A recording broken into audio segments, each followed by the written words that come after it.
आज नेपालमा एउटा शब्द बाँडिएको छ। कोही भन्छ नेपाल हिन्दू हो, कोही भन्छन् होइन नेपाल सनातन हो। टिकटकमा झगडा चलिराखेको छ, कमेन्टमा रिस पोखिएको छ, तर कसैले सोधेका छैनन् यी दुई शब्द हिन्दू र सनातनको अर्थ नै के हो। आज म कसैको पक्ष लिन्न, आज म इतिहास बोल्छु, सत्य बोल्छु र हाम्रा योगीहरूले के भने त्यो सबै कुरा बोल्छु। सुन्न तयार हुनुहुन्छ? कोही कुरा पछाउन गाह्रो हुन सक्छ, तर सत्य हो। पहिलो सत्य जुन धेरैलाई थाहा छैन, हिन्दू शब्द संस्कृत भाषाको शब्द होइन, वेदमा कतै हिन्दू शब्द छैन। यो शब्द पारसी पर्सियनहरूले दिएका हुन्। हाम्रो सिन्धु नदी, उनीहरूले स उच्चारण गर्न नसकेर सिन्धुलाई हिन्दू भने, सिन्धु नदी पारीका मान्छेहरूलाई उनीहरूले हिन्दू भने। अर्थात् हिन्दू भनेको सुरुमा कुनै धर्मको नाम थिएन, यो एउटा भूगोलको नाम थियो, नदीको नाम थियो, भूमिको नाम थियो। पछि ग्रीक, अरब, मुगल हुँदै अंग्रेजहरूले 19औं शताब्दीमा कागज र कानूनमा हिन्दू शब्दलाई धर्मको नाम बनाइदिए। बुझ्यौ? हिन्दू त्यो नाम हो जुन अरूले हामीलाई दिए, हाम्रो माटो र नदी हेरेर। अब दोस्रो सत्य, सनातन शुद्ध संस्कृत शब्द हो। सनातन जसको आदि छैन, अन्त्य छैन, अनादि अनन्त शाश्वत धर्म भनेको ब्रह्माण्डलाई धारण गर्ने नियम अथवा सत्यको बाटो। सनातन धर्मको कुनै एक संस्थापक छैनन्, कुनै एउटा मात्र किताब छैन, कुनै जन्ममिति छैन। गीताले समेत यसलाई शाश्वत धर्म भनेको छ। यो त्यो नाम हो जुन हामीले आफैलाई दियौं, समय होइन, अनन्तता हेरेर। त्यसैले फरक यति हो, हिन्दू बाहिरबाट भूगोलले दिएको नाम, सनातन भित्रबाट अनन्तले दिएको नाम। अब भन, हिन्दू ठिक कि सनातन ठिक? सत्य के हो थाहा छ? दुवै ठिक र झगडा नै बेकार छ। यी दुई फरक धर्म होइनन्, यी एउटै सत्यका दुईटा नाम हुन्, दुई दिशाबाट हेरिएका। बाहिरबाट हेर्दा हिन्दू, भित्रबाट हेर्दा सनातन। यो त्यस्तै हो जस्तै एउटा हिमाललाई बटुवाले दिएको नाम र हिमालमै बस्नेले दिएको नाम। फरक हुन सक्छ, तर हिमाल त उही हो। दुई नामको झगडामा हिमाल बिर्सनु, त्यो चाहिँ मूर्खता हो। अब त्यो सत्य सुन जुन पचाउन गाह्रो छ, तर नेपालीहरूको लागि गर्वको कुरा हो। संसारभरि धेरै मन्दिरहरू भत्किए, तीर्थहरू मासिए, मैदानका कति पवित्र स्थानमाथि आक्रमण भयो, तर नेपाल कहिले मुगलको अधीनमा परेन, कहिले अंग्रेजको उपनिवेश बनेन। हिमाल नै हाम्रो किल्ला बन्यो, यो दियो कहिल्यै निभेन।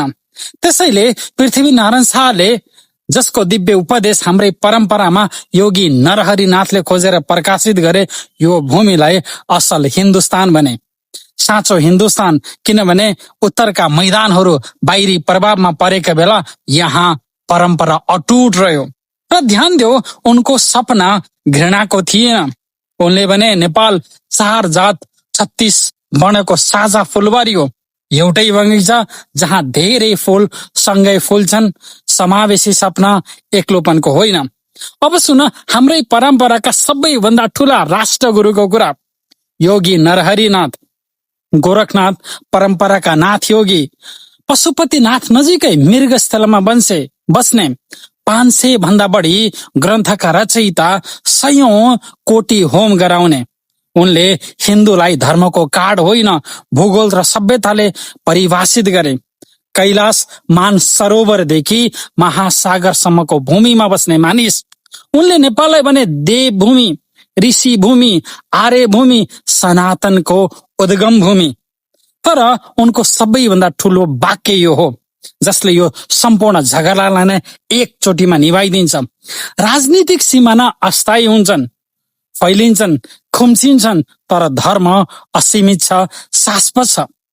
सम्झ यो कुरा, सिमाना मानिसले कोर्छ, संविधानले शब्द फेर्छ, तर सनातन त्यो न संविधानले बनाउँछ न संविधानले मेटाउँछ।